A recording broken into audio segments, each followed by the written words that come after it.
Dell dauntlessly doubles down on its InfinityEdge design in the race for an even thinner Ultrabook. The end result is a noticeably smaller and more visually attractive offering that doesn't do much else significantly better or worse than the last generation XPS 13. Is the XPS 13 9370 unequivocally better than the XPS 13 9360? It's a step forward in a number of aspects while other areas of the series haven't improved. Battery life, for example, is largely the same if not worse, as are the keyboard keys, display response times, and chassis rigidity. While none of these were primary issues in the past, we feel that the new thinner demeanor may have had priority over these other equally important qualities of the notebook. The exceptionally slow display response times in particular will likely offend power users who are accustomed to 5 ms/120 Hz monitors. Internally, many of the changes cater to reducing surface temperature and fan noise, as both are common issues when going thin.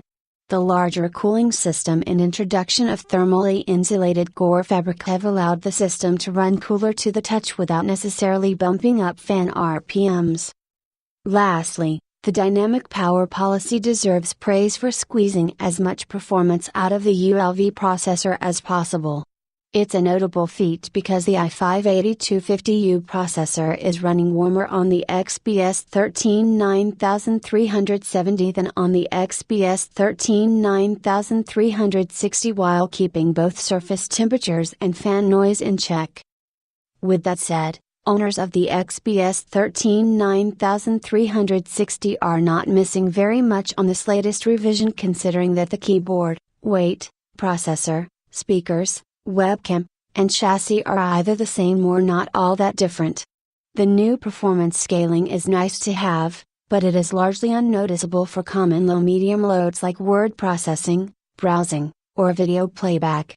Thus, the biggest incentives for existing owners to upgrade are only skin deep. If the narrower bezels, brighter backlight, and thinner profile aren't appealing, then there are few reasons to upgrade, as you would actually be losing out on USB Type-A ports, a full-size SD reader, a slightly stronger chassis, and a larger battery. The XPS 13 9370 is the classic example of taking a few steps forward and a few steps back. It's an improvement over the last generation if appearance, size, resolution, and brightness are top concerns, but other key aspects like battery life, response times, rigidity, webcam placement, and connectivity seem to have taken a backseat.